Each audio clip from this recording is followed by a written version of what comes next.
So a couple weeks ago, we took you on a guided tour of the S Pen, Samsung's special stylus for the Galaxy Note family of devices. Well, that's not the only stylus Samsung has cooked up for its smartphone family.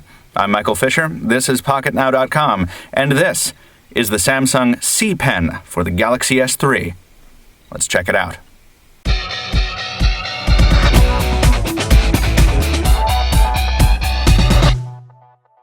So, one of the most telling things about a technology product, or any product really, is the expectations it sets with the blurbs on the packaging.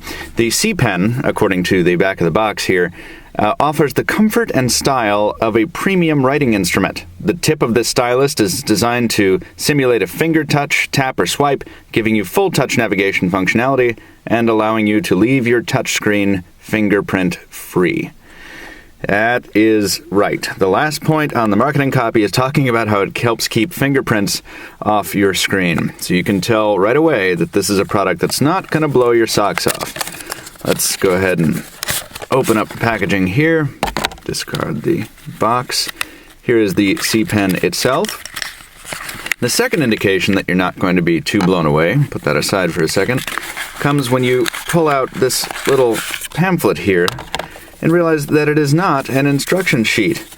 Now, if you're coming into this like I did because you didn't pay attention when Samsung announced the C Pen in the first place, you might think there's something special that requires instruction, like a battery or a button or anything. But no, this is just a warranty card because the C Pen is simplicity itself.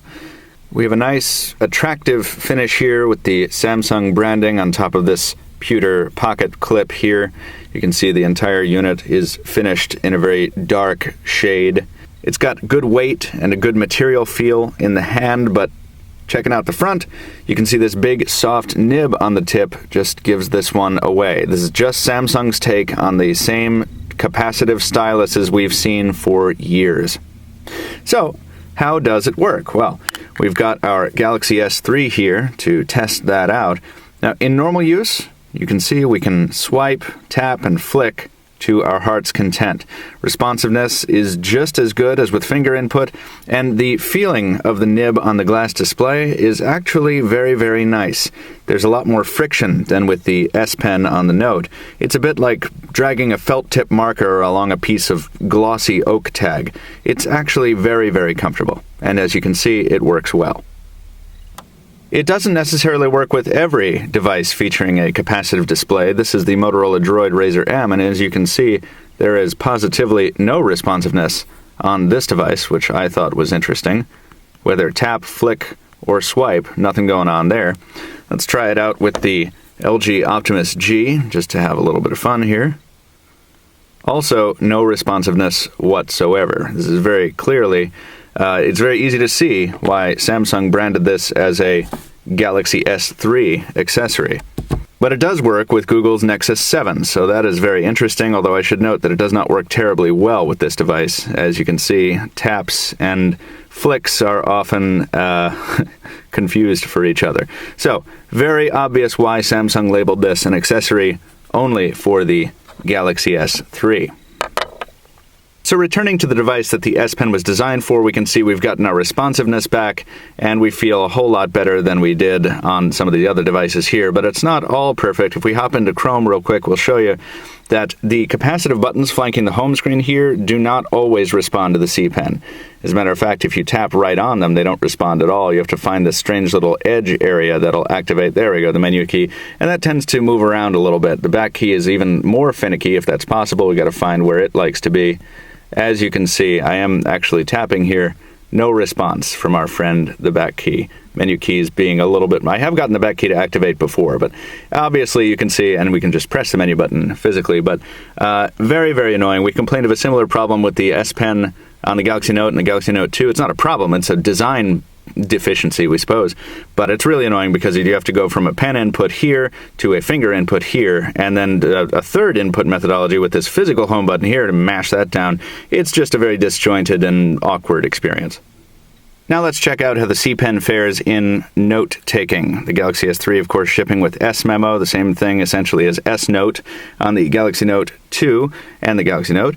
Hopping into S Memo, we can see the default paintbrush size is too thick. So let's go up here and thin it up some, so maybe we can write a memo. And, actually that's not too bad. It actually, it works. It's not pretty by any means, but neither is my writing on the Galaxy Note 2, so that doesn't say much.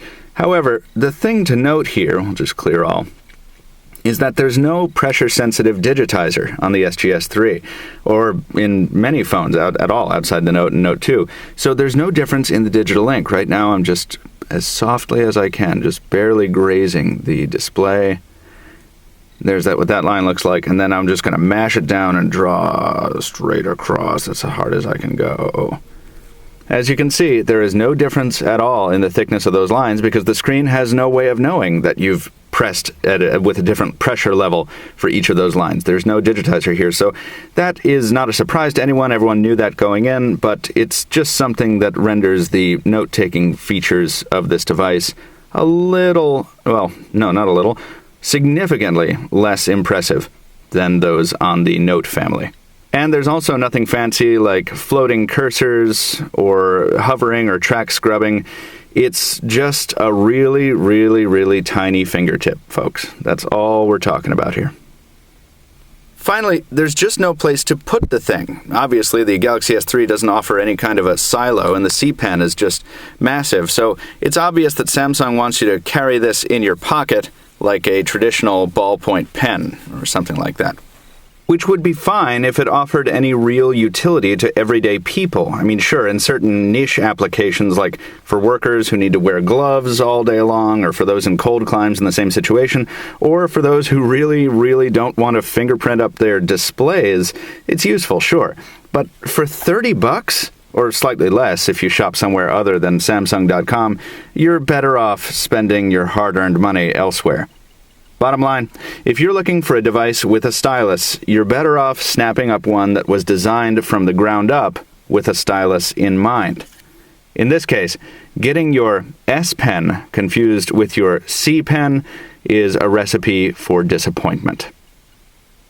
That's going to do it for our special tour of the Samsung C Pen for the Galaxy S3. If you like the video, please give us a thumbs up down at the bottom there. If you have a comment, you want to say something back, leave a comment on the post at pocketnow.com, not here on YouTube, if you can help it. Follow us on Twitter. Pocketnow Tweets is the official account if you want to find out when we're posting new videos. Follow me on Twitter at Captain2Phones. That's Captain, the number 2 phones. Stay tuned for a lot more editorial and video content. Samsung, non-Samsung, stylus-related, not stylus-related. Everything in mobile technology, we try to cover it. Thank you so much for watching. We'll see you on the next one.